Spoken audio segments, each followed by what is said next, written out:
Bonjour à tous, j'espère que vous allez bien. Aujourd'hui, on se retrouve pour faire l'avant-match de la rencontre de la première journée de Ligue des Champions entre le Barça et Monaco. Et oui, le Barça fait donc son retour en Ligue des Champions. Le dernier match du Barça en Ligue des Champions, c'était face au PSG sur ce match retour de quart de finale de Ligue des Champions avec une défaite 4-1 où on se souvient très bien notamment de la faute d'Araujo qui a littéralement fait basculer le match. On aurait largement pu se qualifier. D'ailleurs, je pense qu'on se serait qualifié s'il n'y avait pas eu ce carton rouge, mais enfin, on va pas revenir sur le passé. C'est une histoire ancienne. Maintenant, on est là pour faire l'avant-match, justement, comme je l'ai dit, de cette première journée de Ligue des Champions dans un nouveau format Ligue des Champions. Alors, pour ceux qui comprennent pas trop le format, ses tenants et ses aboutissants, n'hésitez pas à aller voir ma vidéo sur le sujet, une vidéo explicative de cette Ligue des Champions, donc n'hésitez pas vraiment à aller la voir. Juste avant de commencer, un grand merci à Gabin Design qui nous sort encore une magnifique miniature pour cette vidéo. Si je peux vous proposer des miniatures aussi qualitatives, c'est uniquement grâce à lui, ce sera certainement pas grâce à moi, je n'ai vraiment pas le niveau de faire ça, donc vraiment un grand merci à lui. Je vous mets ses comptes à l'écran et en description, donc n'hésitez pas à aller le checker, et si vous voulez le contacter pour quelque chose de perso, n'hésitez pas à aller le voir, il vous fera un truc de qualité.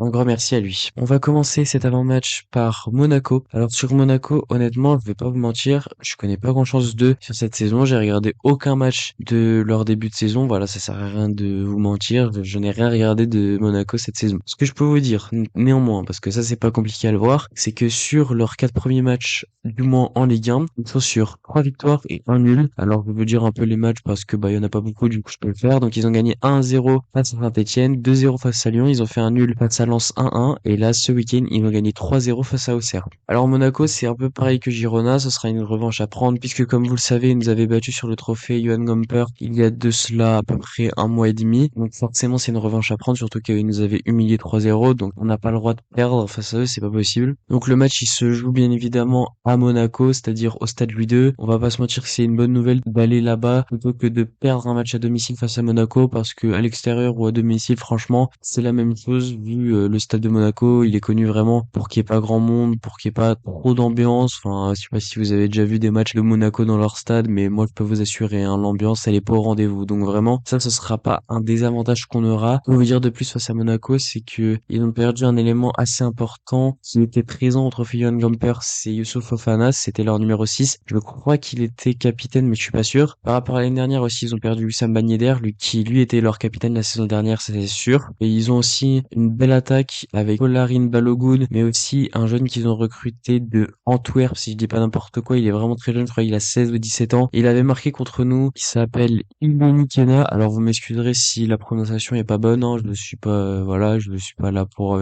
prononcer parfaitement les noms. Et aussi, bien évidemment, leurs vétérans, que ce soit Golovin. Enfin voilà, vraiment, ils ont fait un super mercato. Ils avaient déjà un effectif très bon. Donc Monaco, ça reste quand même une équipe très solide de Ligue 1. Là, actuellement, ils sont troisième, comme je l'ai dit. Mais bon, c'est là moins bien commencer la Ligue 1, donc faudra forcément faire attention à eux parce qu'ils pourraient largement nous surprendre. Maintenant, on va passer au Barça et on va directement commencer par évoquer la blessure de Daniel Mo et puis notre blessure aussi qui vient de tomber il y a quelques heures là. Donc la première blessure, c'est celle de Daniel Mo qui à la base était annoncé être absent pour Monaco, ce qui ne me dérangeait pas honnêtement beaucoup. Enfin, c'était chiant, mais sans plus. Là, il est annoncé pour être absent 4 à 5 semaines. Il est prévu incertain pour le Bayern, donc ça va être très très pénible parce que là, on sait que Daniel Mo, c'est un joueur très fragile. S'il recommence à se blesser, ça va commencer à être vraiment pénible. T'es devenu un élément important de notre équipe, et s'il commence à se blesser par-ci par-là, s'il commence à rater 20-30 matchs dans la saison, ça va être trop compliqué. Donc on espère que là, il se blesse plus pendant un petit bout de temps après. Mais du coup, on va devoir faire sans Daniel Mo et on va devoir faire aussi sans Fermin Lopez qui est son remplaçant, puisque Fermin Lopez devait revenir à la base face à Monaco, mais il s'est reblessé pour 4 à 5 semaines à peu près comme Daniel Mo. Alors lui, ce serait la même blessure en gros, mais sur l'autre jambe, donc on a vraiment pas de chance. Je sais plus c'était quoi la blessure de Fermin Lopez, mais du coup, je me pose la question si on n'a pas toujours le même problème qu'on avait les précédentes années, c'est-à-dire un problème au niveau du staff médical ou du staff physique. Enfin, je sais pas, mais il y a un truc qui va pas parce qu'on a trop de blessés, on galère à les faire revenir. Donc c'était fatigant, honnêtement, c'est fatigant. Chaque année, c'est la même chose. C'est pesant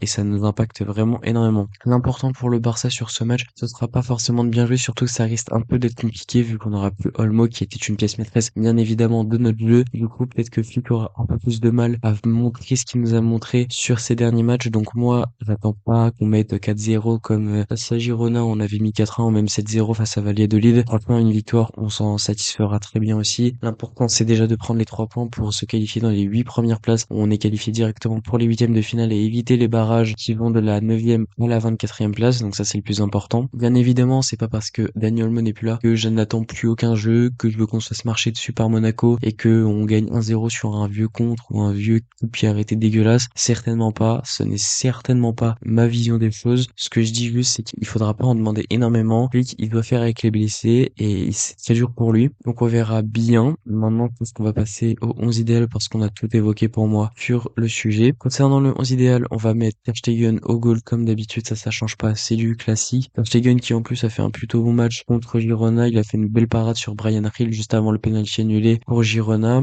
Il a aussi fait de bonnes relances. Donc franchement, très bon match face à Girona. En défense, la classique. À droite, Koundé. En défense centrale, Inigo Martinez et Kovacic. Et à gauche, Baldé. Donc là, franchement, du classique. On change pas une équipe qui gagne. Au milieu, là, forcément, ça va changer puisqu'il y a plus Olmo. Et j'ai la flemme de dire oui, non, on va faire des trucs comme ça, comme ça. On sait très bien ce que va faire Flick. Donc je vais dire la compo que va faire Flick parce que je vais vraiment pas me faire chier à donner une compo, à me triturer. Qu'au final, il aligne ce que tout le monde pense. Donc en numéro 10, Casado. Pedri qui accompagnera Casado. Et enfin, en numéro 10, Rafinha. On l'a déjà vu, il est très bon dans ce poste. Il avait fait à plusieurs reprises, que ça soit face à Bilbao ou face à Valence, il avait été très bon. Du coup, à gauche, on finit avec Ferran Torres. Mais je vais même pas parler, franchement, j'ai pas envie de le voir. Malheureusement, son carton rouge, bah, ça marche pas pour la Ligue des Champions. Et on sait très bien qu'on le verra. Donc, faisons avec. Franchement, j'ai pas d'autre chose à dire. C'est la vie. Je suis fatigué de Ferran Torres, mais bon, c'est comme ça. À droite, Lamine Yamal, qui va peut-être ouvrir son compteur en Ligue des Champions. On sait jamais. Non, peut-être. Et enfin, en numéro 9, je pars sur Lewandowski. De toute façon, il y a que lui. Lewandowski qui a fait un plutôt bon match face à Girona. J'en ai pas parlé parce que je voulais vraiment rester sur le positif. D'ailleurs, je crois que j'ai rien évoqué de négatif face à Girona et c'était fait exprès de ma part. Donc voilà. Ça, c'était mon 11 idéal. Concernant les pronostics, si vous voulez, j'ai fait une vidéo où je les pronostique littéralement tous les matchs de la Ligue des Champions. Donc si ça vous intéresse, n'hésitez pas à aller voir cette vidéo. Voilà, c'est la fin de cette vidéo. J'espère qu'elle vous aura plu. N'hésitez pas à dire ce que vous avez